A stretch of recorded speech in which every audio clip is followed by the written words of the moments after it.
이슈토크입니다.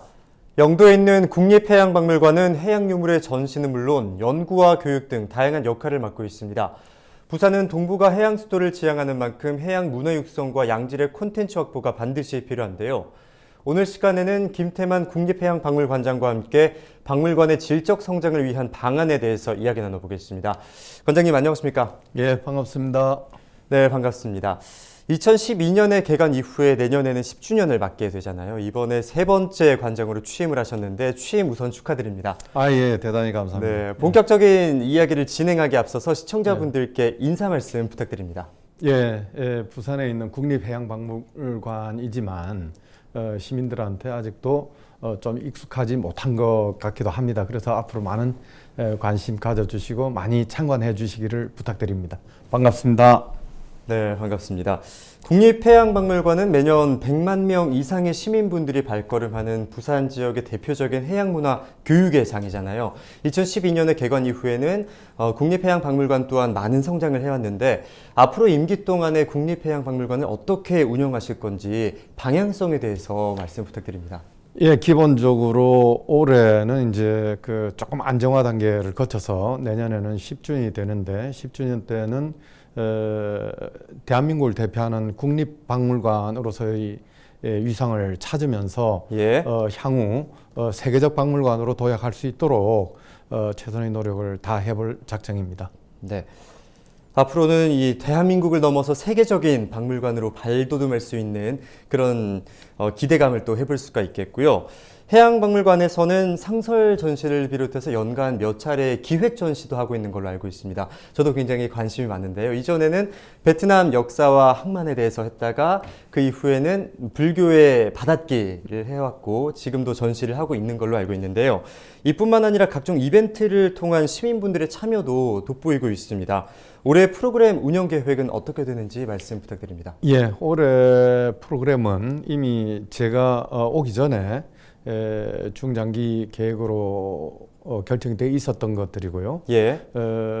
그래서 제가 오고 나서 조금 미세 조정을 하면서 지금 이제 진행을 하고 있는데요.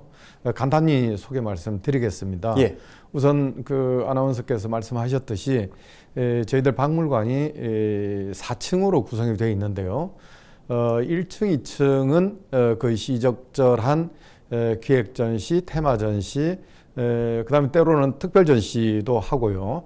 3층과 4층은 상설 전시관이 있는데 거기에는 이제 한반도 한민족의 해양 민족으로서의 어떤 5,000년 역사와 그다음에 대한민국 각지의 동남 서해 각 지역의 어떤 지역 해양 문화가 전시되어 있고요. 그다음에 이제 4층 같은 경우는 해양 산업의 발달사 이런 것들도 전시가 되어 있는데 전체적으로는 한 25,000점 정도의 유물이 순환적으로 전시가 되고 있습니다. 중요한 것은 그 해에 맞는 가장 적합한 주제를 선정을 해서 기획 전시를 하는 것이 저희들 사실은 메인 전시고요.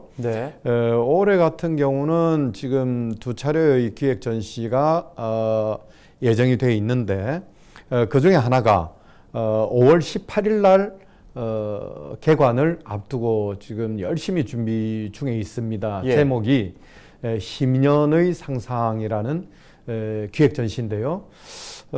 인류가 우주 창공을 개척한 역사는 짧으면서도 아주 고도로 발달을 했지만 바다, 해양을 1km도 지금 못 가 있는, 그래서 심해저가 어디까지인지도 모르고 있는 이런 상황인데 이번 저희들 기획 전시에서 그래서 이제 인류가 이때까지 바다 속 상상을 한 내용들을 쭉 정의를 하면서 우리 같은 경우는 용궁의 역사도 있었고요. 그다음에 이제 가까이는 이어도도 있고요. 그다음에 서구에서도 소위 이제 비너스의 탄생이 해저 조개에서 나왔다는 이야기도 있고 그런 어떤 인류의 심해저에 대한 상상 이런 것들을 모아서 전시를 하려고 준비를 하고 있는데 이번 준비의 특징은 여러 가지 패널 전시라든지 유물 전시를 뛰어넘어서 최근 비대면 시대에 AI 기술, 과학 기술에 기반한 여러 가지 이제 VR 전시 등등을 시도하고 있는데 저희들도 마찬가지로 VR 전시를 준비를 하고 있습니다. 그래서 예. 굉장히 유물에 국한되는 전시가 아니라 공간 전체를 뛰어넘어서 시각적, 체험적 이런 아주 강화된 이런 전시 기법을 활용한 전시를 기획 중에 있어서 네.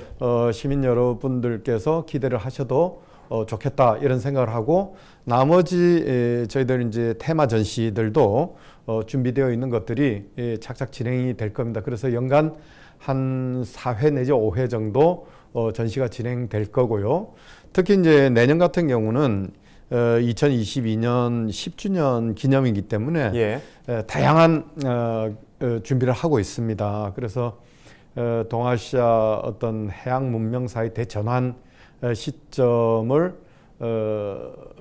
맞이해서 뭔가 의미 있는 전시들을 기획 중인데 한 가지는 사실은 해양 문명과 대륙 문명의 대충돌이라고 봐야 되는 예. 임진왜란 같은 것도 단순히 한반도 해역에서 벌어졌던 전쟁적 차원을 뛰어넘어서 문명사적인 대전환의 어떤 계기점으로 재해석을 한 그런 전시도 계획을 하고 있고요. 그리고 내년이 한중수교 30주년이 되는 해입니다. 예. 그래서 한중수교 30주년을 즈음해서 한중 해양 문명 교류에 대한 역사적인 고찰, 재해석 이런 것들도 저희들이 기획을 하고 있고요. 그래서 조금 다채롭고 의미 있는 이런 전시들을 진행을 해 갈까 준비 중입니다. 네, 유물 전시를 뛰어넘어서 이제 시대 흐름에 발맞춰서 또 준비를 하고 계시고 시청자 여러분들께서도 많은 참여를 해주시면 참 좋을 것 같다는 생각이 드는데요. 코로나19로 비대면 시대 도래가 앞당겨졌습니다. 이제 우리가 바이러스 시대를 맞이해서 어떻게 적응해 나가야 할 것인가 고민이 필요할 시점인 것 같은데요. 아무래도 내수 경제가 타격을 입었고 또 우리 국립해양박물관 역시 타격을 피할 수는 없었을 것 같습니다. 이에 대해서 온라인 뮤지엄을 박물관 홈페이지와 SNS 등에 공개를 하기도 했는데요. 언택트 시대를 대비해서 대응 계획은 어떻게 좀 세우고 계십니까? 예, 그렇습니다.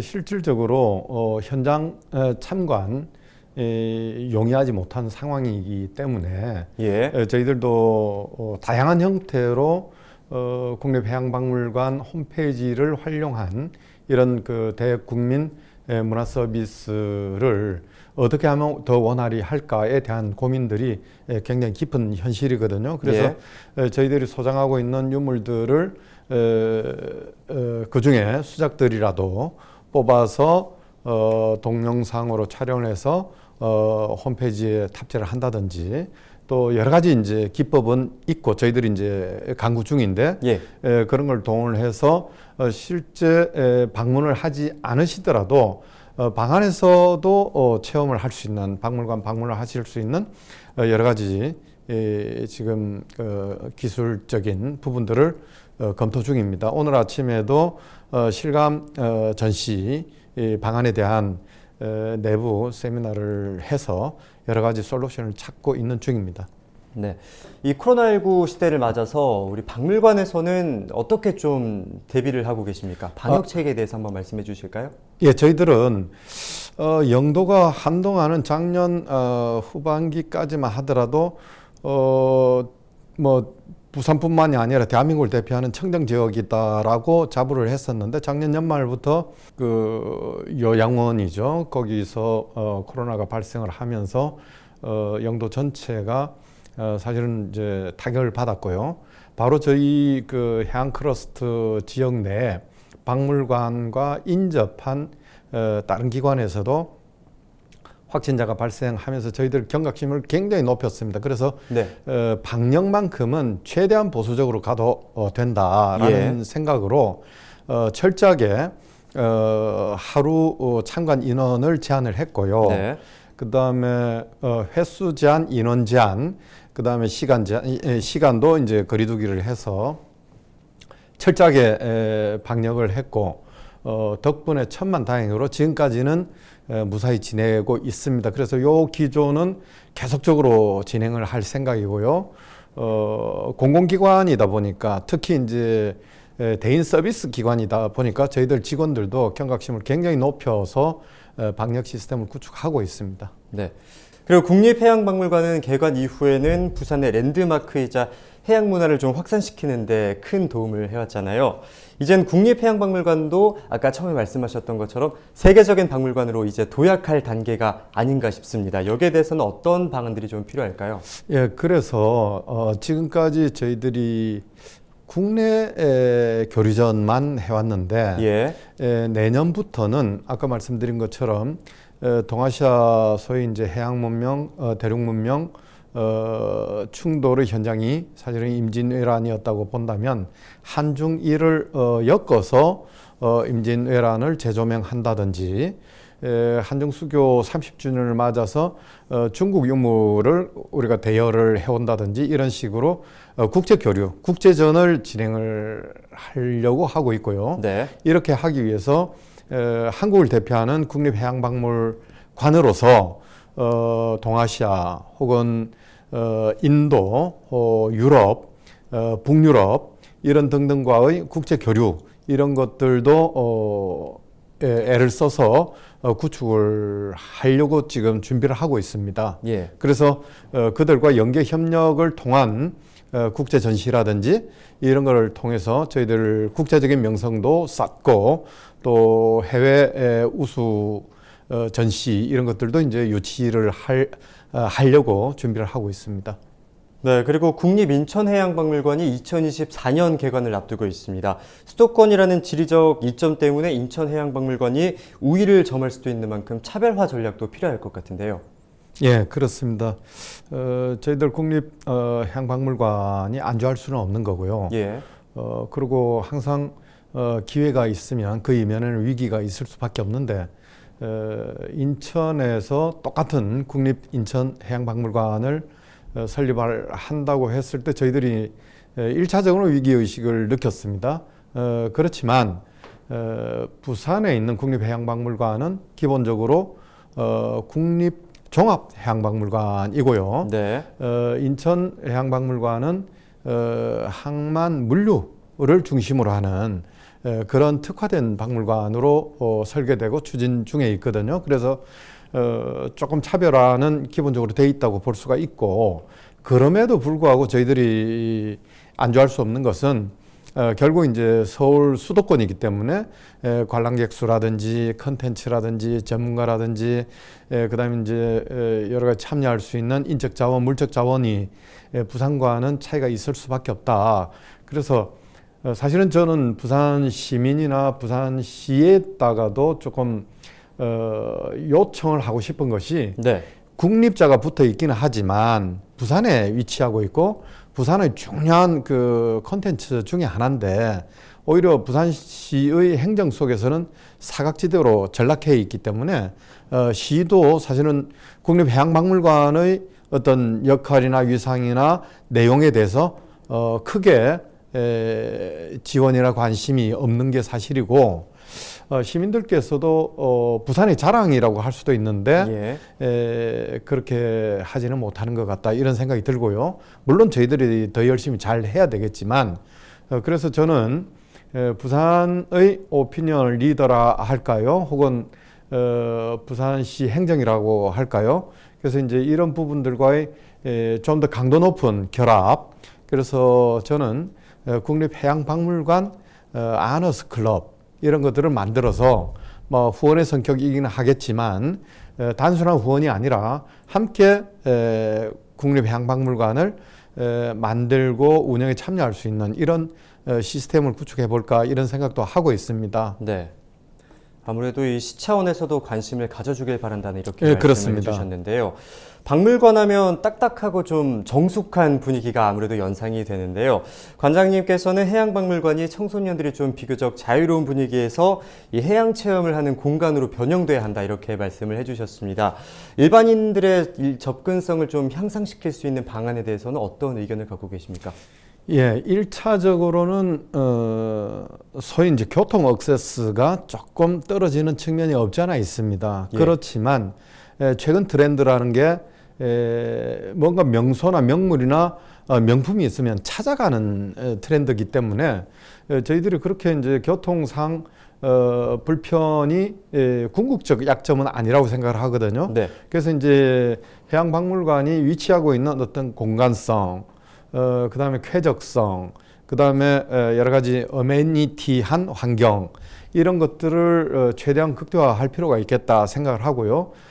그럼에도 불구하고 젊은 사람들이 좀 많이 와줘야 되는데 청년들이 오지 않는 청년들이 한편으로는 외면하는 이런 공간이 되어서는 안 되겠다. 예. 그래서 청년들이 좀 더 쉽게 접근할 수 있도록 프로그램들을 다양화할 생각이고요. 네. 그런 것과 연동해서 전시 컨텐츠도 좀 더 인터랙티브한, 그래서 이제 교감 가능한, 그리고 지나친 박물관 엄숙주의 이런 것들이 지배하지 않는 좀 더 쾌활 명랑하고 즐거운 공간으로 만들어야 되겠다. 그래서 지금 이제 공간적인 문제, 컨텐츠의 문제, 그다음에 이제 여러 가지 이벤트의 문제 이런 것들에 대해서 젊은이들이 손잡고 올 수 있는 이런 공간으로 만들려는 네. 이 아이템들을 개발 중에 있고요. 네.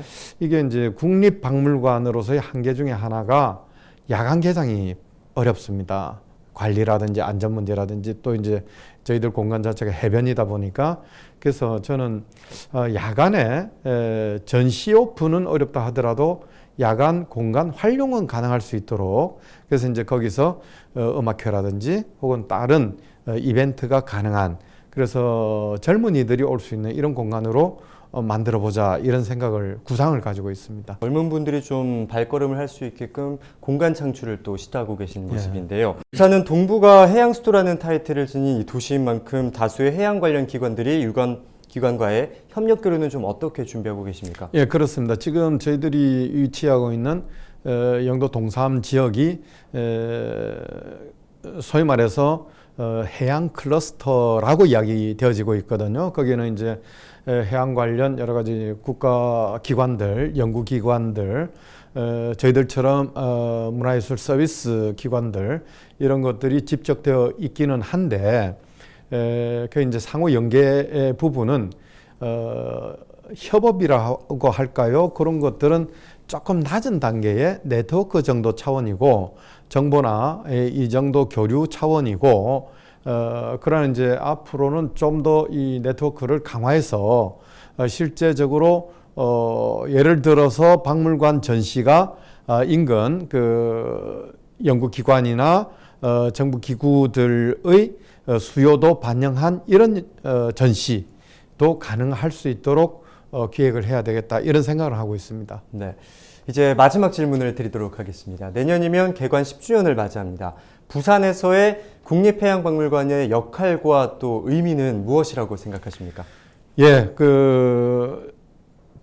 재작년에 부산이 국제관광도시로 선정이 되어서 향후 5년간 한 1,500억 정도 예산이 투입돼서 대한민국을 대표하는 국제관광도시로 거듭나려고 하는데, 그 중에서도 국립해양박물관 같은 경우는 중요한 아이템이자 콘텐츠가 될 수가 있다. 그리고 또 북한 재개발이 진행이 되고 2030 엑스포가 유치가 됐을 때, 그때 문화예술 콘텐츠를 저희들 국립해양박물관이 담당할 수 있지 않겠냐. 그래서 사실은 국립해양박물관이긴 하지만 부산의 소중한 문화예술 자산이다. 그래서 이게 시민들과 행정과 지역 재개와 결합돼서 부산을 넘어서 대한민국을 대표하는 국립해양박물관으로 거듭날 수 있기를 간절히 소망하고 있습니다. 네, 대한민국을 대표하는 세계적인 수준의 박물관으로 발돋움할 수 있기를 저희도 응원하겠습니다. 오늘 말씀 고맙습니다. 대단히 감사합니다. 예, 예.